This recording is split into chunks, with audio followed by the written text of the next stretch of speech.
The copy of the Testament of Reuben, even the commands which he gave his sons before he died in the 125th year of his life.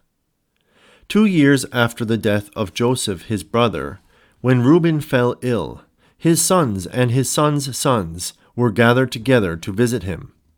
And he said to them, "My children, behold, I am dying, and go the way of my fathers."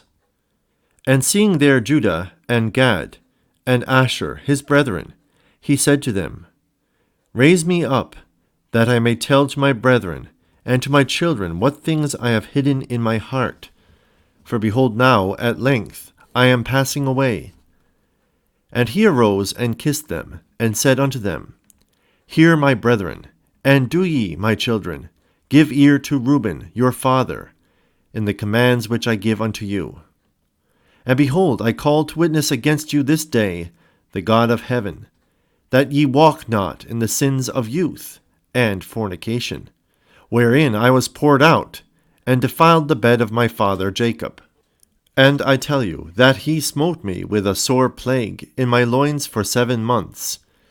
And had not my father Jacob prayed for me to the Lord would have destroyed me. For I was 30 years old when I wrought that evil before the Lord, and for 7 months I was sick unto death.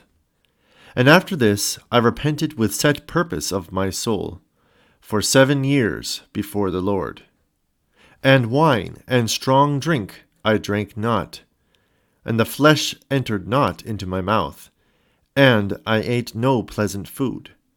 But I mourned over my sin, for it was great, such as had not been in Israel. And now hear me, my children, what things I saw concerning the 7 spirits of deceit when I repented. 7 spirits, therefore, are appointed against man, and they are the leaders in the works of youth.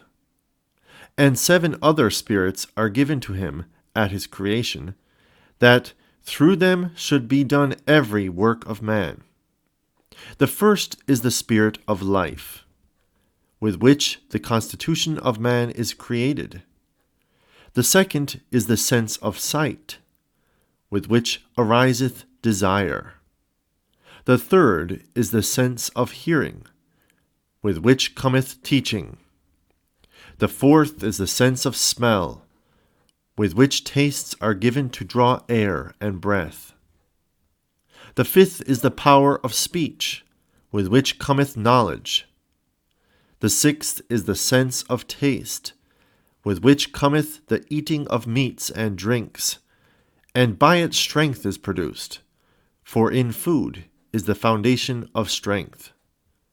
The seventh is the power of procreation and sexual intercourse, with which through love of pleasure sins enter in. Wherefore it is the last in order of creation, and the first in that of youth, because it is filled with ignorance, and leadeth the youth, as a blind man, to a pit, and as a beast to a precipice. Besides all these, there is an 8th spirit of sleep, with which is brought about the trance of nature, and the image of death. With these spirits are mingled the spirits of error. First, the spirit of fornication is seated in the nature and in the senses. The second, the spirit of insatiableness, in the belly. The third, the spirit of fighting, in the liver and gall. The fourth is the spirit of obsequiousness and chicanery, that through officious attention one may be fair in seeming. The fifth is the spirit of pride, that one may be boastful and arrogant. The sixth is the spirit of lying, in perdition and jealousy to practice deceits, and concealments from kindred and friends. The seventh is the spirit of injustice, with which are thefts and acts of rapacity, that a man may fulfill the desire of his heart. For injustice worketh together with the other spirits by the taking of gifts. And with all these the spirit of sleep is joined, which is that of error and fantasy.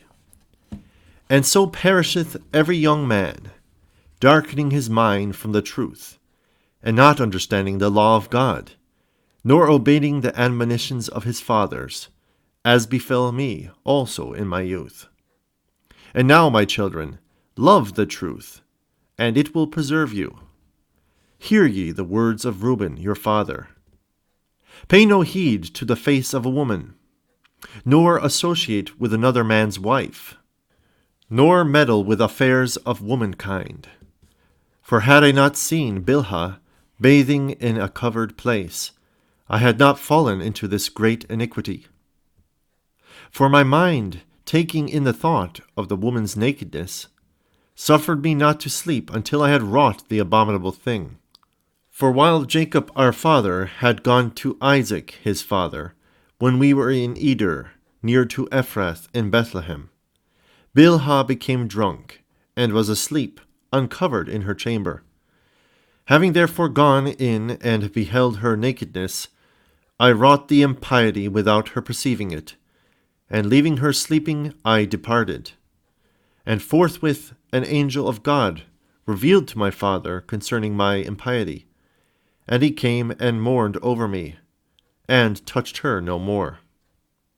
Pay no heed, therefore, my children, to the beauty of women, nor set your mind on their affairs, but walk in singleness of heart and the fear of the Lord, and expend labor on good works, and on study, and on your flocks, until the Lord give you a wife, whom he will, that ye suffer not as I did.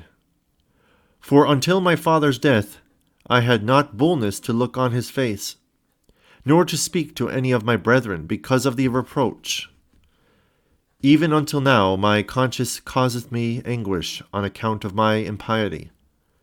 And yet my father comforted me much, and prayed for me unto the Lord, that the anger of the Lord might pass from me, even as the Lord showed. And thenceforth until now I have been on my guard, and sinned not. Therefore, my children, I say unto you, observe all things whatsoever I command you, and ye shall not sin.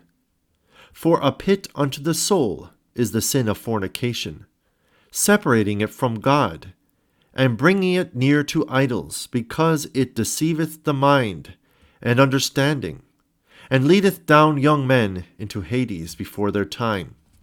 For many hath fornication destroyed, because though a man be old or noble, or rich or poor, he bringeth reproach upon himself with the sons of men, and derision with Beliar. For ye heard regarding Joseph, how he guarded himself from a woman, and purged his thoughts from all fornication, and found favor in the sight of God and men. For the Egyptian woman did many things unto him, and summoned magicians, and offered him love potions. But the purpose of his soul admitted no evil desire. Therefore the God of your fathers delivered him from every evil and hidden death. For if fornication overcomes not your mind, neither can Beliar overcome you. For evil are women, my children, and since they have no power or strength over man, they use wiles by outward attractions, that they may draw him to themselves. And whom they cannot bewitch by outward attractions, him they overcome by craft. For moreover, concerning them, the angel of the Lord told me and taught me, that women are overcome by the spirit of fornication more than men, and in their heart they plot against men. And by means of their adornment they deceive first their minds, and by the glance of the eye instill the poison. And then, through the accomplished act, they take them captive. For a woman cannot force a man openly, but by a harlot's bearing she beguiles him. Flee, therefore, fornication, my children, and command your wives and your daughters, that they adorn not their heads and faces to deceive the mind. Because every woman who useth these wiles hath been reserved for eternal punishment. For thus they allured the watchers who were before the flood. For as these continually beheld them, they lusted after them, and they conceived the act in their mind. For they changed themselves into the shape of men, and appeared to them when they were with their husbands. And the women lusting in their minds after their forms, gave birth to giants, for the watchers appeared to them as reaching even unto heaven. Beware therefore of fornication, and if you wish to be pure in mind, guard your senses from every woman. And command the women likewise not to associate with men, that they also may be pure in mind. For constant meetings, even though the ungodly deed be not wrought, are to them an irremediable disease, and to us a destruction of Beliar, and an eternal reproach. For in fornication there is neither understanding nor godliness, and all jealousy dwelleth in the lust thereof. Therefore then I say unto you, ye will be jealous against the sons of Levi, and will seek to be exalted over them. But ye shall not be able. For God will avenge them, and ye shall die by an evil death. For to Levi God gave the sovereignty, and to Judah with him, and to me also, and to Dan and Joseph, that we should be 4 rulers. Therefore I command you to hearken to Levi, because he shall know the law of the Lord, and shall give ordinances for judgment, and shall sacrifice for all Israel, until the consummation of the times, as the anointed high priest of whom the Lord spake. I adjure you by the God of heaven to do truth each one unto his neighbor, and to entertain love each one for his brother. And draw ye near to Levi in humbleness of heart, that ye may receive a blessing from his mouth. For he shall bless Israel and Judah, because him hath the Lord chosen to be king over all the nation. And bow down before his seed, for on our behalf it will die in wars visible and invisible, and will be among you an eternal king. And Reuben died, having given these commands to his sons. And they placed him in a coffin, until they carried him up from Egypt, and buried him in Hebron, in the cave where his father was.